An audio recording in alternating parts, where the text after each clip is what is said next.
Hello friends, welcome back S academy.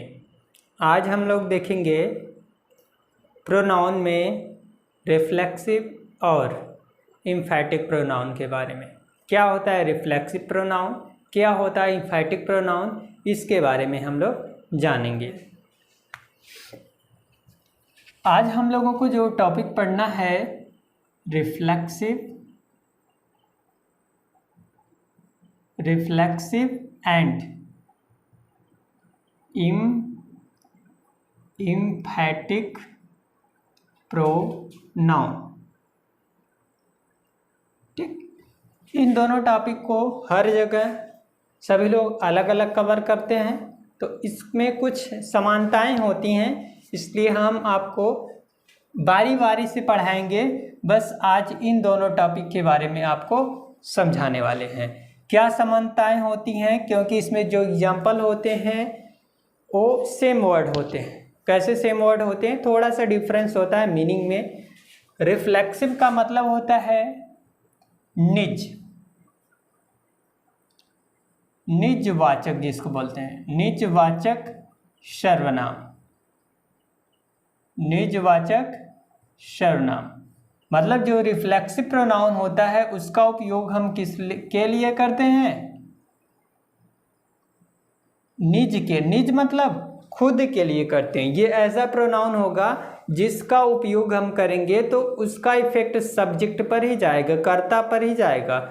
यदि क्या हो, इसका इफेक्ट, ऐसे वर्ड का इफेक्ट किस पे चला जाए, सब्जेक्ट पर हो जाए, कर्ता पर हो जाए, ये जो कार्य करेगा अपने लिए करेगा, तो उसमें हम बोलेंगे ये क्या होगा, रिफ्लेक्सिव प्रोनाउन और निजवाचक सर्वनाम। दूसरा बोलते हैं इम्फैटिक। इम्फैटिक का मतलब होता है किसी दूसरे के लिए जोरदार। इम्फैटिक का मतलब जोरदार। ये वर्ड जो बना है इम्फैटिक, इम्फेसिस से बना है। एम्फेसिस से बना है, इस वर्ड से बना है। इसका मतलब होता है जोरदार। कहने का मतलब किसी वर्ड को आप प्रेशर देकर कोई चीज करवाना चाह रहे हैं, या किसी बात को कहने के लिए आपको क्या करना पड़ रहा है, प्रेशर देना पड़ रहा है, तो ऐसे के लिए जोर देना पड़ रहा है, तो उसमें हम बोलेंगे ये क्या होगा, इम्फैटिक प्रोनाउन होगा। अब वो प्रोनाउन क्या होते हैं, हम दोनों के लिए सेम प्रोनाउन का यूज करते हैं। दोनों में सेम प्रोनाउन होगा, प्रोनाउन में कोई भी डिफरेंस नहीं होगा। प्रोनाउन को हम दो तरीके से डिवाइड कर सकते हैं, एक तो सिंगुलर के लिए, ठीक है, दूसरा हम लोग उपयोग करेंगे प्लूरल के लिए। सिंगुलर के लिए जो प्रोनाउन यूज होगा अलग, और प्लूरल के लिए जो यूज होगा अलग होगा। अब क्या क्या किसके लिए उपयोग होगा उसको हम लोग समझ लेते हैं। सिंगुलर में जो यूज होगा उसमें हम लोग क्या ऐड करेंगे, यहाँ पे लिखेंगे, इसके साथ हम सेल्फ ऐड करेंगे, SELF, ठीक है। इसमें जो प्लस करेंगे सेल्फ, और क्या बन जाएगा, सिंगुलर, और इसमें जो प्लस करेंगे सेल्फ, SELVES, सेल्फ। ये चीज अगर प्लस कर देते हैं हम तो क्या बन जाएगा भाई, प्लूरल बन जाएगा। कहने का मतलब प्लूरल बनने के लिए हमें क्या करना होगा, सेल्फ से जोड़ना होगा, और यदि उसमें हम क्या जोड़ दें, सेल्फ जोड़ देते हैं, तो ये क्या बन जाएगा, सिंगुलर बन जाएगा। तो कैसे बनता है, चलिए इसको हम लोग देखते हैं। जैसे कोई वर्ड हो गया माई प्लस सेल्फ, और ये दोनों मिलकर क्या हो जाएंगे, माई सेल्फ। क्लियर। दूसरा वर्ड हो गया हर प्लस सेल्फ, क्या हो जाएगा, हर सेल्फ। इसमें हमने क्या यूज किया, हर सेल्फ। तीसरा हो जाएगा इट प्लस सेल्फ, और इसको लिखेंगे इट सेल्फ, ठीक। यही प्रोनाउन होगा सिंगुलर के लिए, और यही नहीं दोनों के लिए प्रयोग होगा। कहने का मतलब इसके लिए भी, रिफ्लेक्सिव के लिए भी प्रयोग होगा सिंगुलर और इम्फेटिक के लिए भी प्रयोग होगा सिंगुलर में, यही प्रोनाउन। क्लियर? अब देखिए इसमें जो प्रोनाउन बनेगा क्या बनेगा भाई, देखिए जैसे OUR आवर प्लस सेल्फ्स, क्या हो जाएगा? Ourselves, ourselves. Clear? उसके बाद लिख लेंगे योर सेल्फ्स, ये क्या बन जाएगा? Yourselves. क्लियर? उसके बाद अगला प्रोनाउन लिखेंगे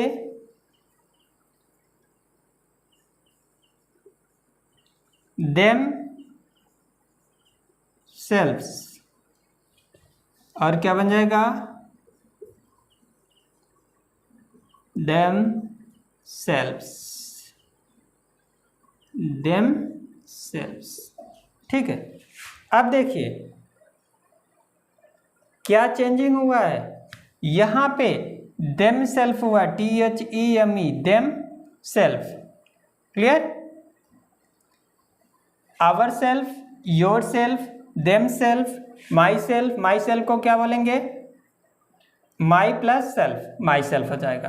तो ये दोनों प्रोनाउन जो यूज होंगे रिफ्लेक्सिव और इम्फेटिक दोनों के लिए हम प्रयोग करेंगे। ठीक है, ऐसा नहीं कि किसी पार्टिकुलर के लिए यूज करेंगे, दोनों के लिए यूज करेंगे, लेकिन जो इनका मीनिंग निकलेगा अलग अलग निकलेगा।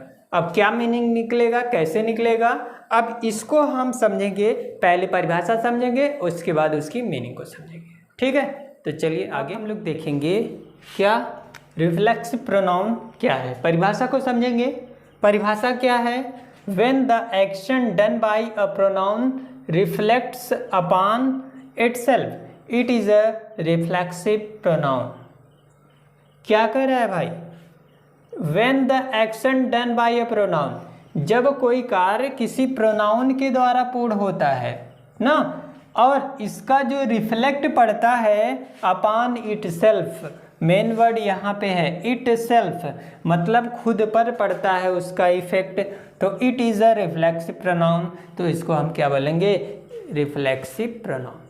यदि कोई कार्य प्रोनाउन के द्वारा हो रहा है और उसका प्रभाव खुद पर पड़ रहा है, स्वयं पर पड़ रहा है, तो उसको बोलेंगे क्या? Reflexive pronoun. इसका प्रभाव किस पर पड़ रहा है? खुद पर, तो क्या कहा जाएगा?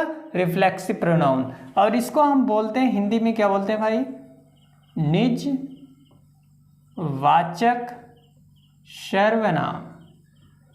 निज का मतलब क्या होता है? निज मतलब स्वयं, अपने लिए जो कार्य कर रहा है, वही क्या कहलाएगा? Reflexive pronoun. प्रोनाउन भी हमने बता दिया क्या क्या यूज होगा, her self, him self, them self, इस प्रकार से जो वर्ड यूज होंगे हमने बता दिया। चलिए देखते हैं अब इसको। एग्जाम्पल क्या दिया है? सी लव्स हर सेल्फ। क्या दिया भाई? सी लव्स हर सेल्फ, मतलब वह खुद से प्यार करती है। वह प्यार करती है लेकिन किसके लिए? खुद के लिए ही। वह खुद से ही प्यार करती है, अपने लिए ही प्यार करती है। ही हर्ट हिमसेल्फ, उसने हर्ट कर लिया। किसको? हिमसेल्फ, अपने आप से ही अपने आप को हर्ट कर लिया। इसने हर्ट किया लेकिन खुद से ही, खुद के लिए ही हर्ट कर लिया। And C gave her self a reward. She gave her self a reward, उसने खुद के लिए ही क्या दिया? एक रिवार्ड दिया। उसने रिवार्ड दिया किसके लिए? खुद के लिए ही रिवार्ड दिया। आगे है सी made the painting her self, उसने पेंटिंग को बनाया। हर सेल्फ मतलब अपने आप के लिए, उसने पेंटिंग को बनाया अपने आप के लिए। ध्यान से समझेंगे, उसने पेंटिंग को बनाया अपने आप के लिए, तो ये क्या कहलाएगा भाई? इसको हम बोलेंगे रिफ्लेक्सिव प्रोनाउन। यहाँ जो वर्क हो रहा है, यहाँ पे जो प्रोनाउन का कार्य हो रहा है, जो एक्शन हो रहा है, एक्शन किसके लिए हो रहा है, सभी में एक्शन किसके लिए हो रहा है, तो इसमें जो एक्शन हो रहा है इट सेल्फ के लिए हो रहा है, मतलब खुद के लिए हो रहा है। और जब एक्शन खुद के लिए होगा तो वही क्या कहलाएगा भाई, वही कहलाएगा reflexive pronoun. Reflexive pronoun clear, उसी को हम बोलेंगे रिफ्लेक्सिव प्रोनाउन। जब एक्शन का प्रभाव खुद पर पड़ता है तो उसको बोलेंगे रिफ्लेक्सिव प्रोनाउन। ठीक, तो चलिए अब इसके आगे वाले को हम देखते हैं, जो क्या है, दूसरा वाला है इम्फैटिक। देखेंगे इम्फैटिक प्रोनाउन के बारे में। इम्फैटिक प्रोनाउन क्या होता है, चलिए समझते हैं। परिभाषा इसकी, an emphatic pronoun is used to lay emphasis. Lay emphasis का मतलब होता है जोर देना, किसी बात पर क्या होता है, जोर देना। ठीक है, किसी बात को करने के लिए उस पर बाध्य बनाना, जोर देना। ठीक है, आगे है अपॉन द सब्जेक्ट, किस पर, सब्जेक्ट पर। यदि सब्जेक्ट पर कोई कार्य का जोर पड़ता है, असर पड़ता है, तो उसको हम क्या बोलेंगे, इम्फैटिक प्रोनाउन बोलेंगे। अब देखिए यही दोनों में अंतर है ना। अगला है एग्जाम्पल समझेंगे। We ourself could cross the river. वह क्या कर सकता है, खुद से ही, could cross the road, cross the river, river को वो खुद से ही क्रॉस कर सकता है। आगे है you yourself are a fine singer, मतलब वह खुद के लिए एक बहुत ही अच्छा क्या है, सिंगर है। अगला है she her self finished the work, उसने खुद से, खुद के द्वारा वर्क को क्या कर दिया, फिनिश कर दिया। इसमें जो इस पर प्रभाव पड़ रहा है, इस पर वर्क का प्रभाव पड़ रहा है, वर्क का जोर दिया जा रहा है, तो ये क्या है इसका, इसको हम क्या बोलेंगे, ये वर्ड क्या कहलाएगा, इसमें इम्फैटिक प्रोनाउन का कार्य करेगा। आगे है ही हरसेल्फ लिफ्टेड द स्टोन, उसने क्या किया, खुद के द्वारा स्टोन को लिफ्टेड में उठाया या उठा दिया, तो उसने खुद से ही स्टोन को उठा दिया।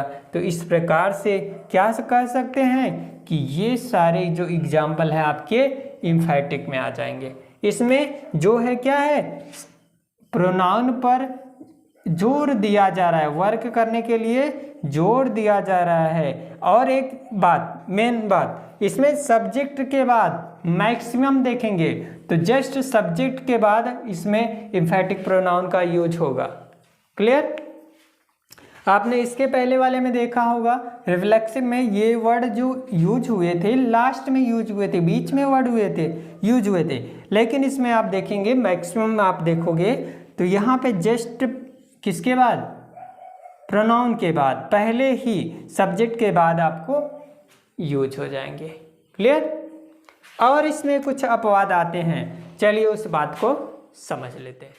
देखिए कुछ सेंटेंस ऐसे होते हैं, ये भी इम्फैटिक प्रोनाउन में आते हैं। ठीक है, जैसे कि अगर बात कर लेते हैं, वह जाता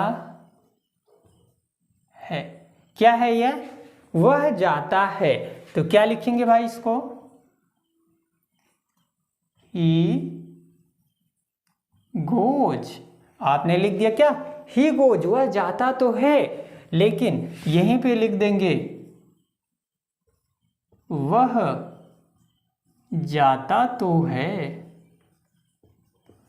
ये वर्ड क्या हो जाएगा, यहीं पे ये वर्ड इम्फैटिक का कार्य करने लगेगा। वह जाता तो है, वह खाता है, सिंपल है, वह खाता तो है, वह रोता है, सिंपल वर्ड है, सेंटेंस है, लेकिन कह देंगे वह खाता तो है, ये क्या हो जाएगा, इम्फेटिक में आ जाएगा।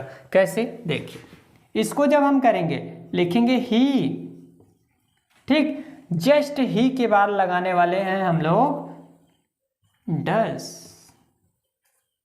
ही डज, क्या जाता है, ही डज गो, वह जाता तो है। क्लियर। अगला सेंटेंस जैसे वे खेलते, वह खेलता, वे खेलते हैं, वे खेलते हैं। क्या लिखेंगे आप इसको, सिंपली आप इसको लिख लेंगे दे प्ले, वे खेलते हैं। लेकिन जब इसको एम्फेटिक लिखोगे तो क्या लिखोगे, वे खेलते तो हैं।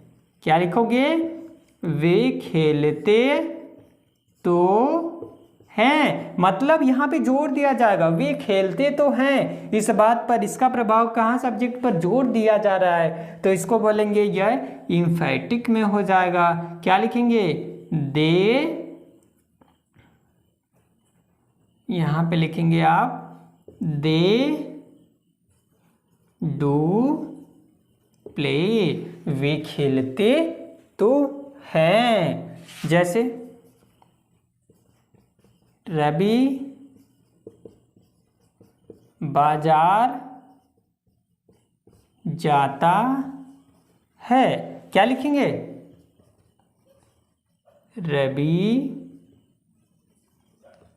गोज टू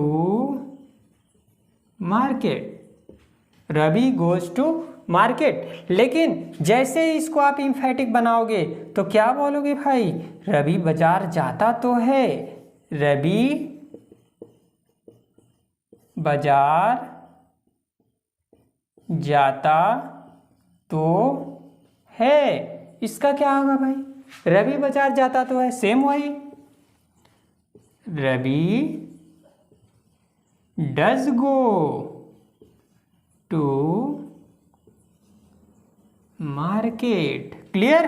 तो ऐसे सेंटेंस भी अगर आते हैं तो हम क्या बोलेंगे कि ये जो सेंटेंस है इम्फेटिक प्रोनाउन का है।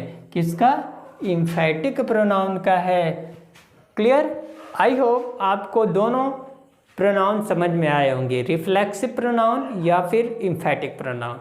ठीक है। यदि इसमें कोई डाउट आता है तो आप कमेंट बॉक्स में कमेंट कर सकते हैं, और आप इस चैनल पे नए हैं तो चैनल को सब्सक्राइब कर लें, वीडियो को लाइक कर दें और अपने दोस्तों के साथ शेयर करना ना भूलें।